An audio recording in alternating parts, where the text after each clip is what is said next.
आज हाउस में राज्य में जो नुकसान हुआ है, जो बारिश हुई है, बाढ़ आई है, जिसके कारण किसानों की हालत खस्ता हुई है, क्रॉप कंडीशन खराब हुई है, उसके ऊपर चर्चा अभी भी जारी है। और मुझे उम्मीद है कि आज एग्रीकल्चर मिनिस्टर जब जवाब देंगे तो लोगों की जो मांगे हैं, जो पैसा उन्होंने पर हेक्टर अनाउंस किया है बहुत कम है, और कई हमारे ऐसे जो एग्रीकल्चरल प्रोड्यूस है उसका इंक्लूजन उसमें नहीं हुआ है। तो मैं समझता हूँ आज के जवाब में सरकार अपनी घोषणा में ये सब चीज़ों का जिक्र करे जो लोगों ने मांगे उनके सामने रखी है। सांगोला के विधायक जो अभी शिंदे साहब के गुट में शामिल हो गए, शाहजी बापू पाटिल, इनकी डायलॉग फेमस हो चुकी थी। मराठी में कहते होटल, तो हिंदी में बोलेंगे क्या वो होटल, क्या वो दरिया, क्या वो झाड़ पत्ते, एकदम ओके। हमें भी लगता था कि इनका जो मतदार संघ है, इनका जो चयन क्षेत्र है शाहजी बापू का, वहाँ पे स्वर्ग जैसा सुंदर होगा। लेकिन हमारे दोस्त एडवोकेट कांबड़े ये लगभग 1 से 1.5 महीने से यहाँ पे अधिकारियों को मिल रहे हैं कि हमारे मतदार संघ में, खासकर शाहजी बापू पाटिल के मतदार संघ में महूद नाम का एक गांव है। और ये देखिए, कुछ आप सभी पत्रकार भाइयों को मैं दिखाना चाहता हूँ कि वहाँ के रोड की क्वालिटी, तो ये पैसे कहाँ गए, ये खोके कहाँ गए।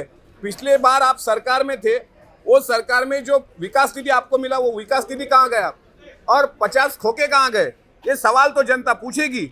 आज मैं इस बारे में पूरा यहाँ पे स्टडी करके, अभ्यास करके, आने वाले अधिवेशन के काल में इस पे उच्च सभागृह में लक्ष्यवेधी लगाने वाला हूँ। महाराष्ट्र की जनता को दिखना चाहिए कि हमारा पैसा, हमारे विधायक कहाँ पे खर्चा करते हैं। यहाँ पे आप अगर जरा गौर से देखोगे तो ये जो सीमेंट का रास्ता बन रहा है, तो सीमेंट ही यहाँ से गायब है, लोहा यहाँ से गायब है। महाराष्ट्र की जनता ये चाहती कि हमारा पैसा आप कहाँ खर्चा कर रहे हो। महाराष्ट्र की जनता आपको ये नहीं पूछती कि ईडी कब आएगी, सीबीआई कब आएगा। इनसे महाराष्ट्र की जनता को लेना देना नहीं है। महाराष्ट्र की जनता पूछती है हमारा पैसा और डेवलपमेंट कहाँ है।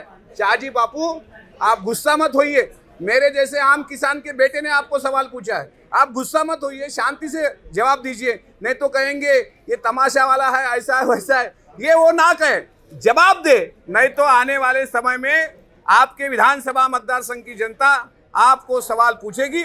शाहजी बापू के चयन क्षेत्र में क्या क्या डेवलपमेंट हुई, यही बताने के लिए मैं ये आया हूँ।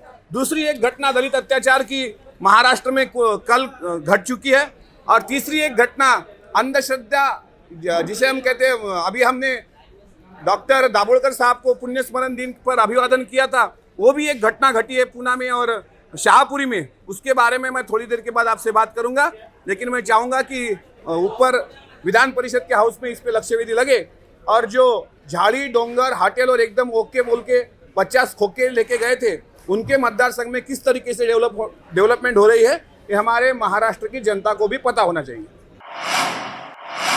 पिछले 2 दिनों से लगातार, यानी पिछले गुरुवार को और आज की सुबह, हजारों की तादाद में लोग कलवा में निकल के आंदोलन कर रहे हैं।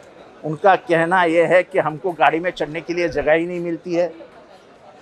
दूसरी चीज़ यह है कि ये देखा गया है कि एसी रेल बढ़ रही है, और जो रेल हमने हमारी ज़िंदगी में देखी है, ज़िंदगी भर जिससे हमने जर्नी की है, उनकी संख्या कम होते जा रही है।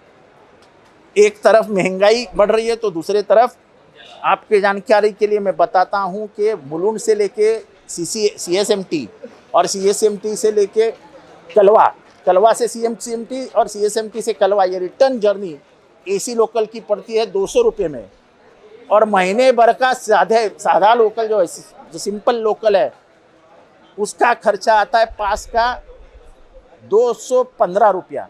तो एक तरफ एक दिन की AC ट्रैवल और एक तरफ 1 महीने का पूरा रेल प्रवास, इसकी कोई तुलना ही नहीं हो सकती। ये तो अत्याचार है।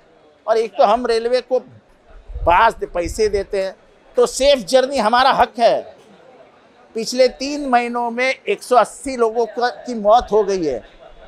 क्या गरीबों की मौत नहीं होती क्या? क्या गरीबों की जान नहीं होती क्या? रेलवे प्रशासन पत्थर के जैसा बैठा है, उनको ना दुख है ना सुख है। ये बात बड़ी गंभीरता से ली जाए। ये कभी बॉम्ब स्फोट हो सकता है, क्योंकि लोग अब सहनशीलता के बाहर चले गए। जो लोग आपको रास्ते पे दिखाई देते हैं वो कोई नेता के कारण नहीं, उनको होने वाले कष्ट के कारण ये लोग नीचे उतरे हैं। इनको अगर न्याय नहीं मिलेगा तो बंबई में बड़ा आंदोलन खड़ा हो सकता है।